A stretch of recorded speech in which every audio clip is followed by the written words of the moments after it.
प्राचार्य महोदय, शिक्षकगण, अतिथिगण एवं हमारे विद्यालय के सहपाठियों, आज रामकृष्ण परमहंस विद्यालय के इस प्रांगण में हिंदी दिवस के अवसर पर आप सबों का हार्दिक स्वागत है।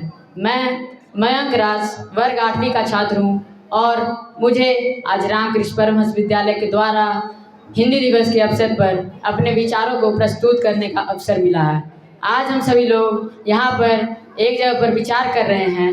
अगर अपनी बात कहूँ तो भारत जैसे विशाल देश की आत्मा है हिंदी।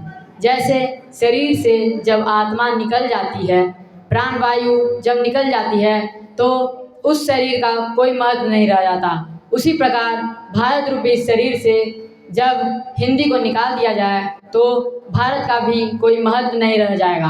भारत निष्प्राण हो जाएगा, प्राणहीन हो जाएगा, निष्प्राय हो जाएगा। इन्हीं सब शब्दों से हमें भारत के लिए हिंदी की महत्ता क्या है यह समझ में आ जानी चाहिए।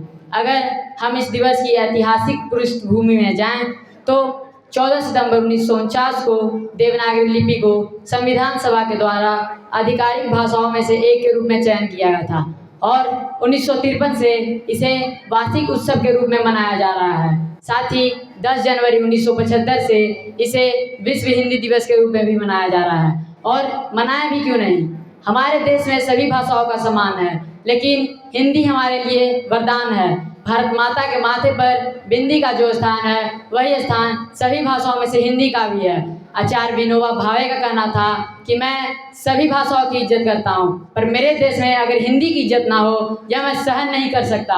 डॉक्टर राजेंद्र प्रसाद का कहना था कि दुनिया की सभी भाषाओं की इज्जत करना हमारा धर्म है, लेकिन हम अपनी भाषा को तो नहीं भूल सकते ना। सुमित्रा नंदन पंत का कहना था हिंदी हमारे राष्ट्र की अभिव्यक्ति का सरलतम स्रोत है। आज जब हम 2024 को हिंदी पारंपरिक ज्ञान से कृत्रिम बुद्धिमत्ता की ओर जैसी बातों पर अपना ध्यान केंद्रित कर रहे हैं तो हमें समझना होगा कि हिंदी से ही हम अपनी परंपरा से जुड़ सकते हैं, अपनी आत्मा का बोध कर सकते हैं। हमें हिंदी का उद्धार करना होगा, इसे पूरब से पश्चिम, उत्तर से दक्षिण तक फैलाना होगा, जन जन तक पहुंचाना होगा। तब जाकर सही मात्रा में हिंदी हमारे राष्ट्र की भाषा बनेगी और केवल हमारे राष्ट्र में ही नहीं वरन पूरे संसार की भाषा हिंदी बनेगी। ऐसी कामना और भावना के साथ मैं आप सबको हिंदी दिवस की अशेष शुभकामनाएं देता हूं। धन्यवाद। जय हिंद, जय हिंदी।